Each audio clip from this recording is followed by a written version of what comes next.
Wow, what a great song. Accentuate the positive and don't listen to Mr. in between. And you know, so many times in our lives we listen to Mr. or Mrs. in between, don't we? And sometimes they give us good advice, and sometimes they steer us the wrong way. And sometimes we don't know the difference because we're so grounded in looking outside of ourselves for the answers. Last week, we did talk about tithing and some of the guidelines to tithing, but you know, Edwene Gaines has these 4 principles, or 4 spiritual laws, she calls them, for prosperity, which means prosperity of health, prosperity in the way we think, prosperity in money, in financial matters, prosperity in relationships. And so it's not all giving, but yet it is an important part because of the fact that when we give openly, we say we trust God. When we give openly, we say we trust the universe. When we give openly, we say we trust ourselves. And that's really important in the understanding of giving of oneself, of that time, talent, and the treasure. And so as we look at that process, she said when you start tithing, the windows open and a shower of goods starts flowing into your life. Now you need to create a vessel of good to capture the new resources available to you. Now you are the vessel of good. But she's talking about that the second spiritual law is all about planning. Planning my good. Planning how I'm going to show up. Planning how I'm going to think. Planning how I'm going to change what I need to change in order to think in positive ways. When I was first appointed branch manager back in the 70s, one of the things that they required you to do was to write a fairly extensive plan, a strategic plan, we call it today. And that would encompass 1 year, 3 years, and 5 years. And so there were a couple things I had going for me in doing that. And I can put them into words now, unity words, but I didn't understand them that way then. Number one, I was a great fan of Robert Schuller. And I didn't think of terms of tithing, but I just liked what he had to say, and I wanted him to stay on the air because I thought it was such a great message. And so I would give fairly substantially to him every week. I didn't think of it as tithing. I was just giving from that which I was receiving, which when I look at it, I was actually tithing, no matter what the percentage is. The second thing I had going for me was that I had been practicing transcendental, I can't even say it anymore, TM, okay, for a number of years. But I didn't know, coming from a Baptist background and being in a Presbyterian church, that you could meditate, that it had anything to do with your faith, with your understanding, with your religion. It just didn't compute because of my upbringing. Meditation was what somebody did somewhere else, and we didn't do that as Baptists. And so I still had that ingrained in my thinking. And so I never put the meditation together with spirit, with guidance, with God speaking to me, with myself, the higher self, the higher consciousness, the I am, the Christ. Those were none of the words that I could use to describe it. All I knew is that it helped me relax. It opened my mind. It created an ability to understand what I had to change about myself in order to meet my goals and my planning. And that's spirit guidance. That's what it really is, within oneself. And so I established these plans for a number of years, and they worked well because I believed in them. But sometimes I had to make a change in my thinking because some of those thoughts were limiting. You see, I had to get rid of those limitations in consciousness. And some of the limitations we might have is that I might feel like I'm too old, that people don't hire people at this age. So put that goal away because I'm just too old. Or maybe I'm too young because they don't hire people at my age to do what I want to do, or I don't have the capacity or whatever because I'm so young to have the resources in order to meet what might be, from a negative stand, unreachable goals. And there are no unreachable goals, by the way. None. So we get caught up in that. You say, then we say, well, I want to be an airline attendant back in that day, and so I'm too heavy, so no reason to think about that. Or I might want to be a sumo wrestler, so I'm too thin, no reason to think about that. I want to get a better education. I want to improve myself. I want to start my own business, but I'm too broke. And then sometimes we think we're married to the wrong person or not married at all, and we think that gets in the way. And sometimes we feel too tired, and that's because we are so busy. And today especially, we live in a world of instant communications. We know that. We live in a world where we expect an instant answer, where we expect instant gratification, where we expect everything to happen immediately in our lives. And boy, does that put a stress on us if we're not careful. If we let that manage us and we don't manage that process, then we get really, really frustrated and really stressed out. So these are some of the things that we have to get rid of. And really what I'm talking about is negative thinking. We have to eliminate negative thinking in our lives. Edwene Gaines says that she had been in Unity for a while, and Edwene is a very astute person and a very talented person, and also a very opinionated person at that time. And still a little bit, if you know her, okay? But they're good opinions. Anyway, she was going to church, and every Sunday after the service, she'd go in and talk to the minister. And she'd say, you know what? You shouldn't have that singer because they sing off key. You know what? I saw that the sanctuary was a little dirty this morning. I saw a couple pieces of paper on it. You know what? The food wasn't quite as good as I thought it should be. On and on. And after a few months of this, and she thought she was being helpful, the minister said to her, you know what, Edwene? One of the challenges I have is that you are a metaphysical complainer. Every time we talk, you are complaining. And I got to share that with you. I don't think that's good for you. And she said, I just about thought about not going to that church anymore. They didn't appreciate my opinion. And then it dawned on her it was an opinion. And he said, you need to do something about that. So back in that day and time in the 70s, and it's not that long ago, but it feels like it is for some, especially those who weren't born in the 70s. But anyway, what happened is there was a thing that went around is that you can change any habit and create a new habit within 21 days if you focused on it. So she took that challenge with herself. And she put up a calendar, and in it she said, I will not say anything negative. I will not complain. I will not judge. I will just accept what is. Here's what happened. She said the first thing is that for a week I didn't know what to say to anybody.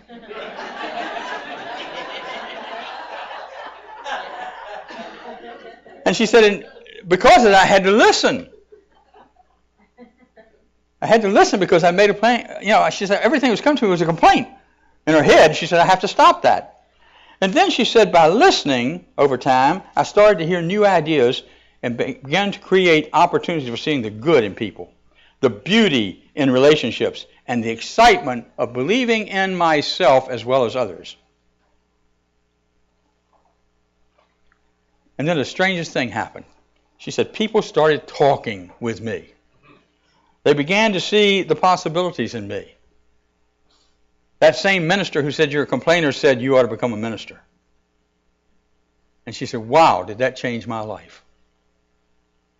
And the other thing she said is that it might take several 21 days to accomplish what she accomplished. That we get off track. And when we get off track, we've got to get back on track. And when we get back on track, we're starting to remind ourselves of what we want to become rather than what we are thinking, okay? And we can eliminate that. And what really comes from that is that through that process, you learn to trust Spirit and let Spirit guide. Planning our goals, setting goals, is all Spirit-oriented, unless you want to go the way of the world. Make a plan, get the numbers right. Whether you agree with it or disagree with it doesn't really matter. We want you to set goals that we tell you to set. And so we get confused sometimes. One of the things that we forget is that we are children of God. We are heirs to all the good there is. And when we start to think that way, we start to understand that we are bigger than we think we are. We are greater, and I don't mean that in an ego sense, but we are greater spiritually than we think we are. That we can set unbelievable goals and actually make them happen. Because we are committed to guidance from Spirit. And as we do that, there's some things that we need to do in order to become goal-oriented thinkers in a spiritual sense. And the first is, as I said, let Spirit guide you. How do we do that? Well, let's just say that I come up with an idea, and I think it's a brilliant idea. And so I say to Spirit, what's mine to do? And 16 doors come up that say, no, that's not the way. I'm not talking about negative things. I'm thinking things just happen, and this is not, no, that's not the way. Well, then I come up with another goal. What's mine to do? And then the doors start to open. That's asking Spirit what is mine to do, and then saying, what do I do, and how do I answer this call? And how do I feel about it?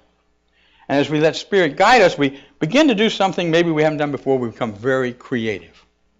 I believe in the transcendental meditation process that I use helped me become very creative.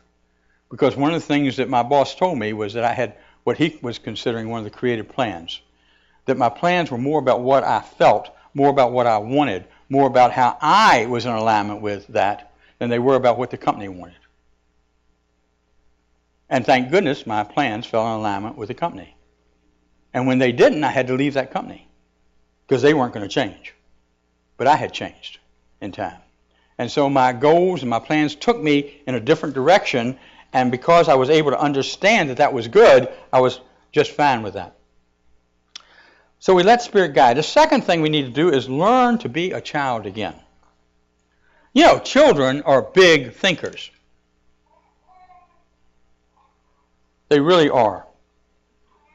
They think about being movie stars. They think about, I know I did, think about being an astronaut.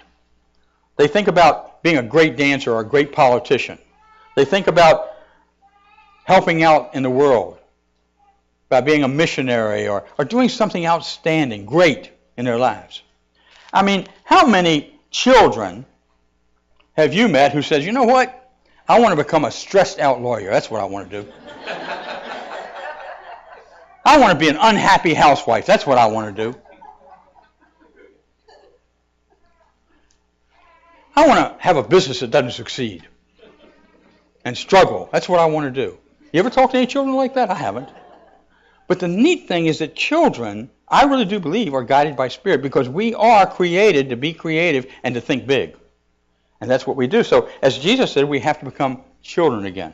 We have to understand that we need to think like children, which is to be tremendously creative. And you and I have that ability. We have the ability to live in a world, and listen to this, that looks for that instantaneous answer, that says, I expect you to answer my phone when I call, because you've got a cell phone. I expect you to answer my email when you get it, because that's instantaneous. That's a stressor, too. I'm not suggesting you don't answer your phone or not answer your emails. I'm not giving an excuse when I don't, okay? But the point is again, we have to learn to manage that and control that. And if we don't, it gets in the way of our goal setting. It gets in the way of our focus, and we're not able to compartmentalize our lives in such a way that we can control what's going on around us. Because goal setters are in control. And the more they are guided by Spirit, the higher probability that they align with the purpose of what you believe yourself to be and that you are becoming. So, as we look at this, as we start to dream, we have to replace our no, our can't thoughts with yes thoughts. We stop thinking and we become thoughtful. We're so busy thinking that we can't get a thought through. And so we need to become thoughtful, and we need to have new thoughts that create new ideas that spark our imagination, that provide hope and allow us to direct our faith, because we have plenty of faith. So we open ourselves up to the possibility thinking concept. We allow Spirit again to be our guide. Now, when we use imagination, and that's certainly what we're talking about here, to create new ideas, what I have done most years of my life is, since I've gotten into business, was in the business world, was that I took time away to plan. I didn't plan at 10 o'clock at night. I didn't plan at 10 o'clock in the morning because I didn't have time. What I would do is take a week off, go away. I love the mountains, and spend time thinking, praying, meditating. I didn't call it that, of course. And what would happen is that the Spirit within me, to the day I call the I Am, the Christ within me, the consciousness within me, allowed me to open up and see the possibilities in me. And as I saw those possibilities and I accomplished one, then I would accomplish another, and then another, and another. So the planning process is extremely important if you allow yourself to allow Spirit be your guide. If you allow yourself to be like a child, that means any kind of crazy idea is a great idea. And you start to write those things down as you get away. They start to come to the surface. And then what will come to the surface is the why nots. Sometimes there are good reasons. Sometimes the why nots are the negative thinking, our limited way of putting ourselves in balance with what the world thinks we're like or what we might think we're like, and not what God sees in us and knows we're like. After you go through that process, the other thing I learned about imagination, and Edwin Gaines talks about, is you have to feel it. Charles Fillmore said it, and this is something he said that I could understand. You can think something until you are blue in the face, but you're not going to demonstrate anything until you feel it. So I can think about something. I can say, boy, I really like to have that. But if I don't feel it, if I don't expect it, if I don't dream it, if I don't step into that goal, then nothing happens. Because I'm not motivated. I'm not moving from Spirit. You see, Spirit is action-oriented. It's not sit still and write a few things down like my New Year's resolution and then leave it and forget about it. Instead, Spirit says, do something about it. Spirit says, take action. Spirit says, prepare yourself. Spirit says, do whatever is necessary if you believe in this goal enough, and I will support you, meaning the universe will support you with all the resources you need. I believe that every resource that came to me when I was building my business came because I was open to it. But until I was open to it, I could not see that or experience that resource. And so we have to open ourselves up and feel what it is we will feel when we are successful accomplishing our goal, when we step into that process of goal setting and goal action. Of course, we have to write our dreams down. We have to pray over them. And we have to meditate to check our feelings. That's what will happen. And as we do, we start to use the powers within ourselves to bring into being our thoughts, our prayers for our goals, and we know that that will produce spiritual prosperity. That we will start to actually live in the overflow before we're even there, because we think we're there. We will start to live in the overflow because we think it's possible. We start to live in the overflow because we know that we're on track and we have a sense of purpose and we are excited. Excited, that's the feeling that we have to have about what's coming around the bend. So we have to actually step into that dream, into that goal, and already see it accomplished. Then Spirit will guide you all the way through so that it becomes accomplished. And we also have to pay attention in particular to those 12 powers that are within us. They are faith. We all have plenty of faith. We need to direct it towards the goal. there is strength. We have to have the strength to continue moving through the goal when things get tough. We have wisdom. When we come up to a crossroads, we say, which road should I take? And you settle in, and you will receive that answer because all the wisdom is within you, pouring out of you as you move along. Then there is love. One way to test yourself and the goal that you set, the plan that you set, is to say, is this love in action? Will this serve myself and others? If it only serves you, more than likely it's off target. So but it has to serve you also. So does it service the world in essence, okay? And imagination, I've talked about. Spiritual understanding, what is mine to do. The willpower to make it happen.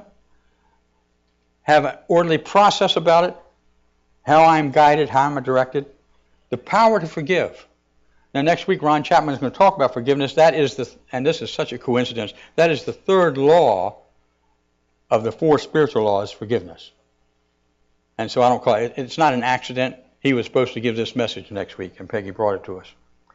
And then there's order and forgiveness. As I said, there is zeal, enthusiasm. There is life that comes into this idea and gives you a better understanding, a better idea, a contagious idea of what life's all about, and you get excited about it.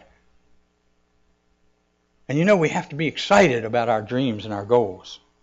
And when we do that, we are able to have the power of God flowing through us, every cell in our body, to bring about what it is we want in our lives. Don't sell yourself short. Don't sell yourself small.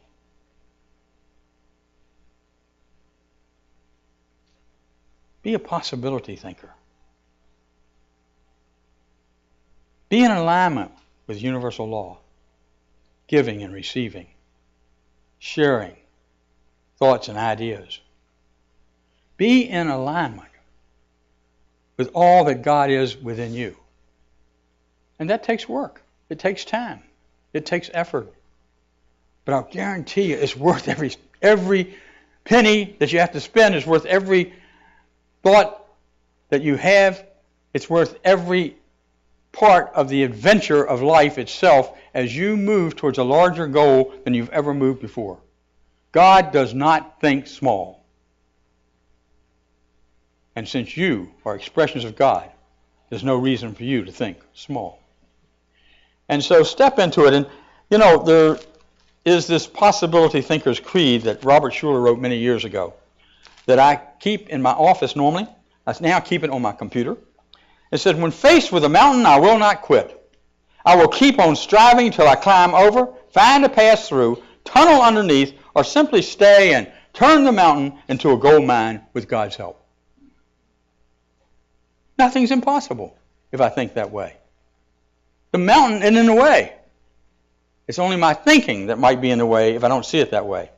Jesus said, let him who seeks continue seeking. This is from the Gospel of Thomas. Until he finds. When he finds, he will be disturbed.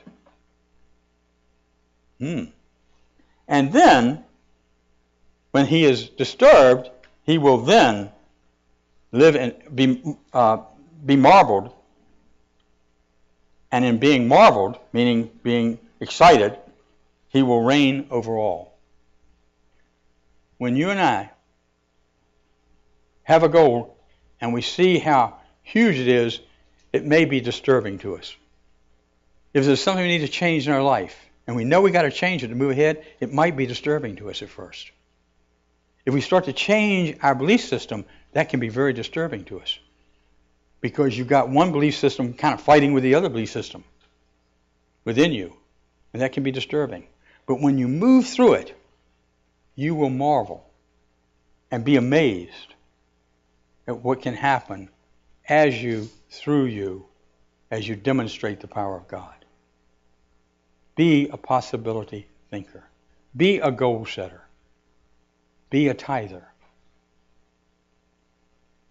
All of those are important to really succeed and make a difference in this world. Thank you.